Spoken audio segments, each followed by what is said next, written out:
Thought I'd make a video of the Performance Online installation of a Ford truck 9-inch rear disc brake conversion from drum to disc brakes.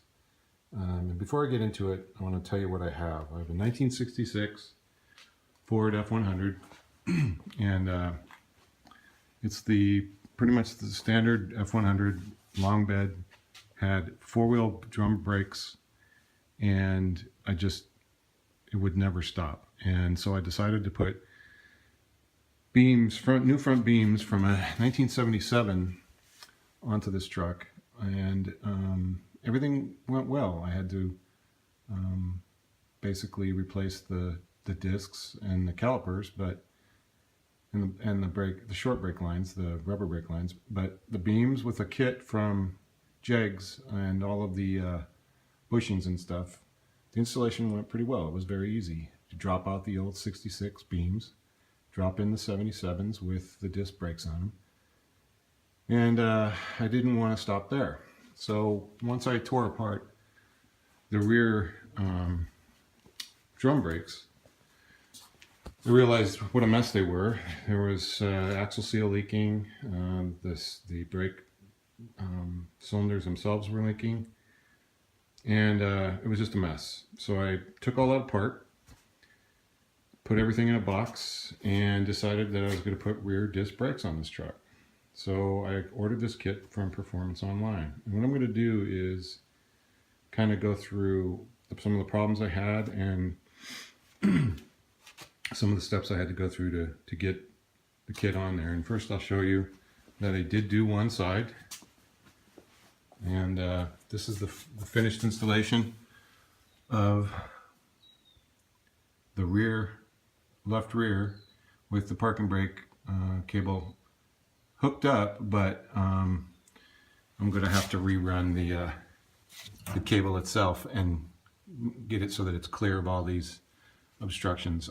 Make some brackets and stuff to get it up away from the leaf springs, and then reroute it up around the exhaust. So but this side, it had its issues. The instructions aren't great. The pictures are definitely not great. So I had to figure some things out on my own. And well, I'll get into that as I start the installation on the passenger side. So we'll go from there. Okay, I'm going to try to describe what comes in the kit and what didn't come in the kit that I needed, that I had to call and have them send out, just because it was not packaged. It was packaged nicely, but it was missing some things. So the things that were missing were these spacers. There's 8 of them. I didn't get those. And then also I got 2 sets of primary brackets, and I'll put a link in the description to this kit if you're interested in putting this on your 66. You'll see when you go to their website what it's supposed to come with, and then I'll tell you what I got. So I got 2 sets of the wrong primary brackets, and so I had to call them and actually tell them what was wrong. And what was wrong was the holes that line up with my bolts on my axle not only did they not line up, they were the wrong size. So this is the correct bracket, and they sent that to me right away. The customer service is great. It's just that, if you want to do this on a weekend, you have to wait. So I had to wait, and I got these brackets. They're correct. And you'll see that, it's not only shaped fairly different, but the holes are a different size. So these holes are bigger on this one, and I can't use these. And they sent 2 sets of them. Now, they're probably for another axle, as well as these. So they send, it's kind of a universal kit. So these are for some other Ford axle, and it's not mine, so I don't know what they are. And the correct one is already on there. So that was correct. So that's on there. These are my original bolts for my axle that holds the axle on. And that plate goes on there. Then you push the axle in, and you know, bolt everything up here. And I'll go through that step by step as best I can. And they provided all the nuts and bolts and hardware. That was great. I had to wait for these spacers. That took a lot of time. It took an extra week. These spacers here aren't in the instructions very clearly on why those are supposed to be used. And I'll get into that. And there's lots of different sizes of those. And I'll get into that why you need those. And as I go through the installation, this is the secondary bracket, and it was correct. And that is what the caliper mounts to. So you get the caliper, secondary bracket, primary brackets, and a disc. And that's pretty much the kit. Oh, and it comes with the parking brake cables, which are real nice. They have the wrong, well, they're not wrong, but the stock ones had a ball on the end of the cable. These have a hexagonal plug length, you know, thing that's just, so I had to modify the bracket for that. So anyway, so I'm going to start putting this together. I'm going to mount the phone so that I can basically walk through this, and I'll do the best I can. Probably have to speed some things up if I can. And I'll just try to do it step by step, and we'll go from there. Okay, so the first thing you need to do is install the axle with this FL9B bracket on the 4 bolts. And I already pulled it out, but I'm going to slide it back in and get it so that all the bolts are on, and I'll show you how to do that.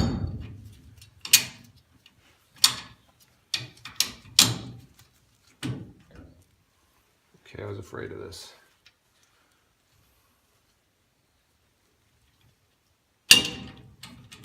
So what I remember doing on the other side was, I think what I had to do was I had to get 2 bolts in, and then the other one didn't quite line up. So these bolt holes aren't exactly perfect. And I actually used a drill to smooth out the edges so I could get the bolts through.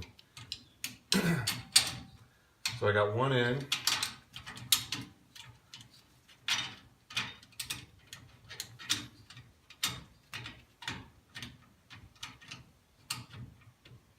And the second one's not even lining up. Oh, yeah, okay, there we go. I got 2 in, and the third won't go in. So this, I do remember this. Okay, so basically what I had to do is put 2 of the bolts on.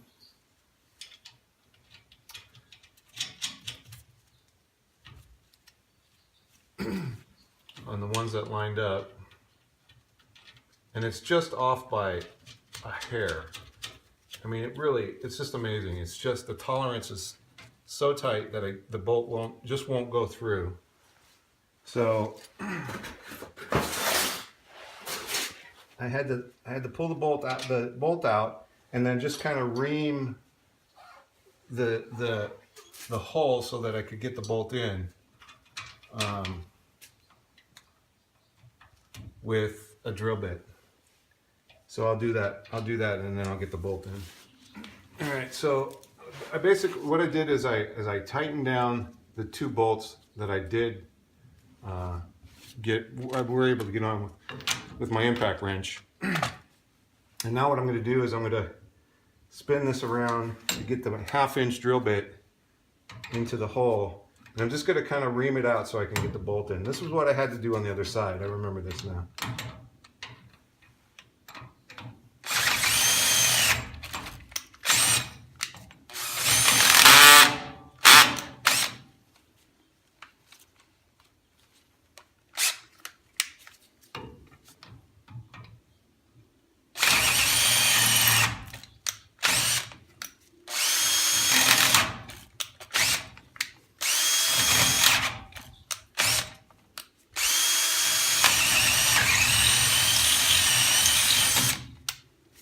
So it's basically just taken off a really fine, you'll see just a bunch of fine shavings from the bracket they provided. It's not coming out of the axle.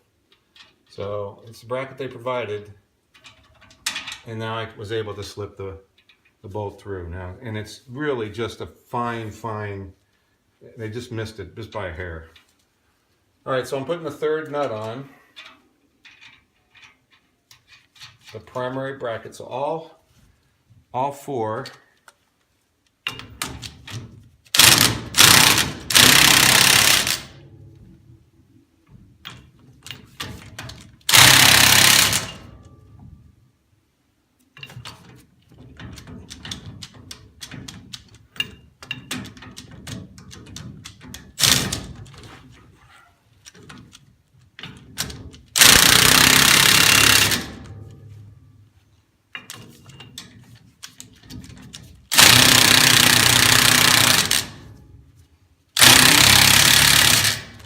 Okay, all four are tightened down now.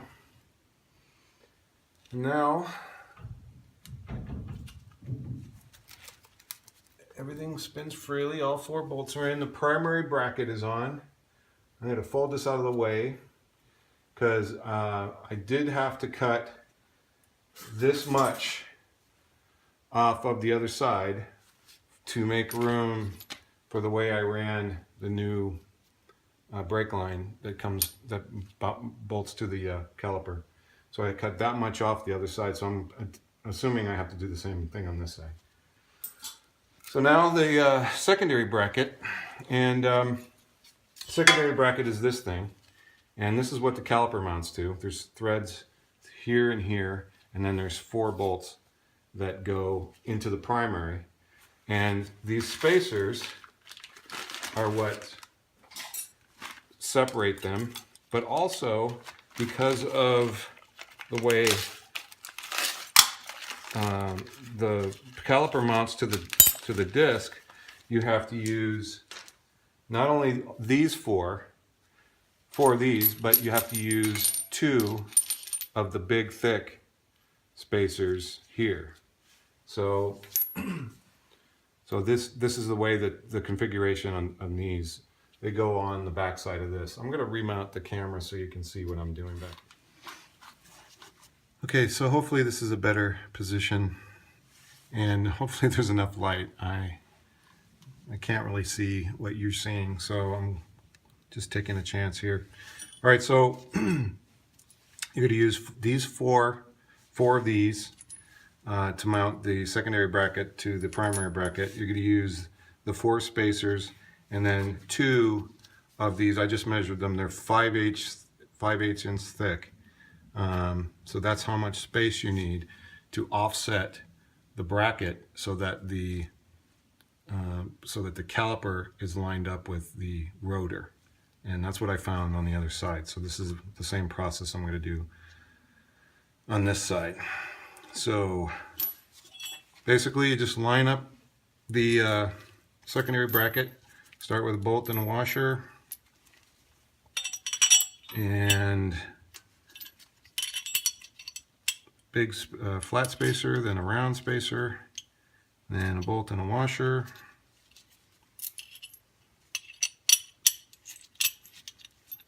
I'll get 2 of them going here. And line these up here. And then, I don't think I put washers on this side because I wanted to make sure that the bolt went all the way down and I had enough threads. Yeah. So I didn't use a washer on the inside here because I wanted to grab as many threads as I could.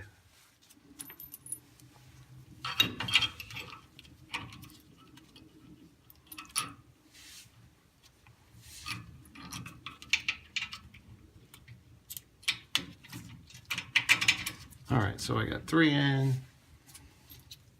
Shouldn't have tightened those down.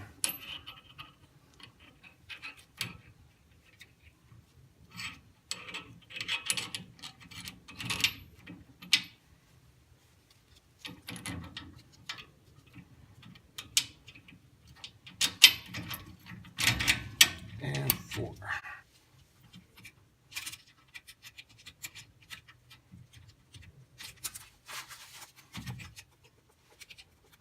These are, they're not nylock bolts. but they're definitely I don't know what they're called. They have they're kind of smushed on the end here, and they definitely act like a nylock. So they you know, once they're on, they're not backing out. All right, so all 4 are on with the proper spacers, and so then that's the secondary bracket. So now I'm going to tighten it down.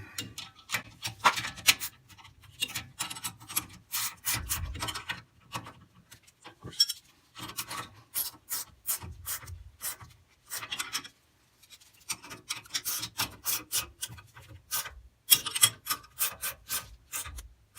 Okay, that was fun. I probably should really crank these down.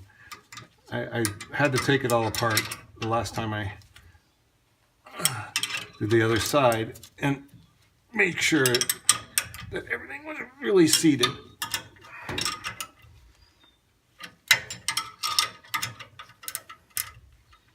Alright, here we go. Yeah, alright, so those are tight. Okay, before I put the rotor on and the caliper, I wanted to show you this setup here with the primary bracket and the secondary bracket with the spacers that I put on. And you'll see how much thread I have just barely sticking off the bolt. And they're tight, so it's good and tight. And you can see the axle bolts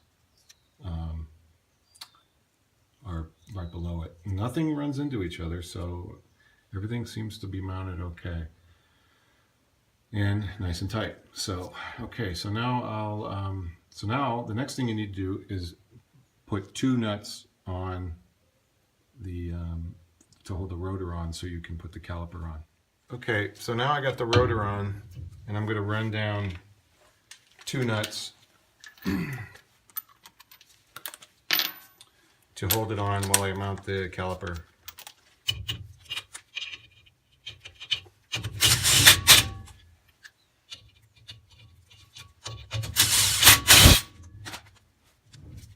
So now it's nice and tight. Then what I'm going to try to do, show you how this actually mounts up now.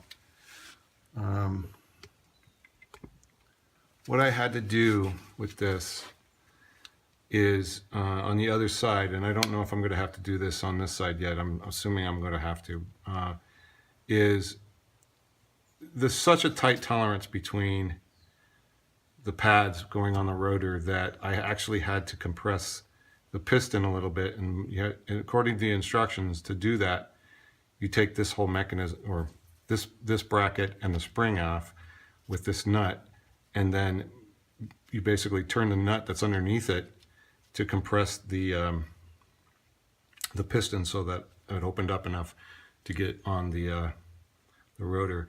I'm assuming I'm going to have to do that again because it looks like it's just not going to be wide enough. I mean, I can test it. All I'm doing is seeing if I have enough piston space to slide this over the rotor. I realize it's not in the right place, but if I can at least get an idea how much I need to compress it. All right, I apologize, but it was just too much effort to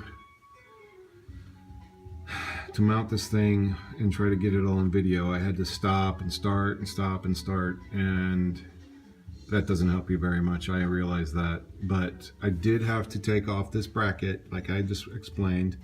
I had to take out the spring. I also had to compress the piston just to get this on.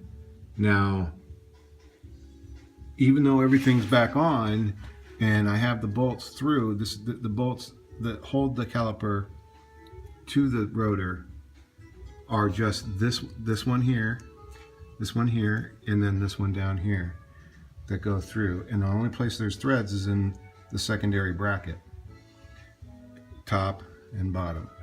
So that is a big Allen, and you have to basically tighten those. All I had was this little Allen that I used with a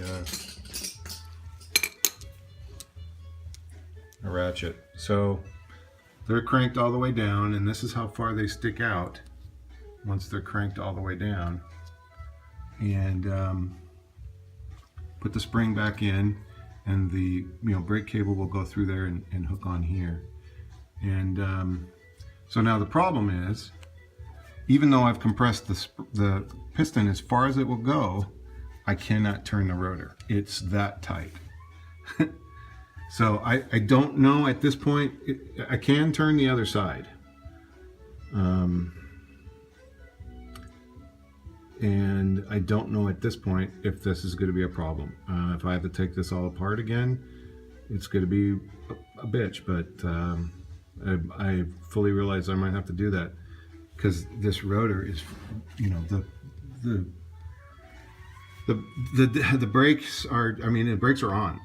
So it is not turning. So I don't know what I'm going to have to do to loosen that up because the piston is compressed as far as I can do it. And I did have to, nudge this with a rubber mallet to get it on there. And so it's on there tight. So that's that. Now, what's next will be hooking up the parking brake to this here, and then putting a C-clip inside this spring, which is not easy. It's hard to do, but I was able to do it on the other side, so I should be able to do it on this side. Then I'll have to cut and reflare this line, and then the new line will come out down here and run right along here. So I still have to do that, and I'll try to get that on video as well. I wanted to mention too that with this whole setup with four-wheel disc brakes, I also bought a small booster and master cylinder from Speedway Motors, I believe, and well, it could have been Jegs as well. I'll try to look all this up and put it in the links in the description, but this is a nice setup. I had to buy a special block of aluminum, and I'm gonna have to find that as well, and I'll try to add that to the bottom of the description. Basically, it's an adapter that offsets the booster to the firewall, and I also had to buy a different push rod that hooks on the brake pedal, but that's all hooked up now. Booster's in. There's fluid in the master cylinder. I've bench bled that, and all the lines except for the two rears are all plumbed. So the fronts are done, and there's lines to the rear. I just need to cut and attach the calipers to the rear. So I've even bought a special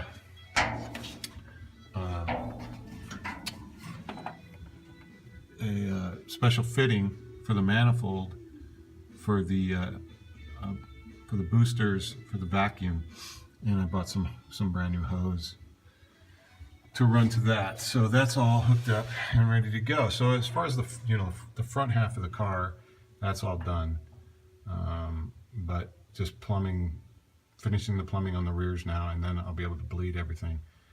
Should be all I have left to do besides the parking brakes.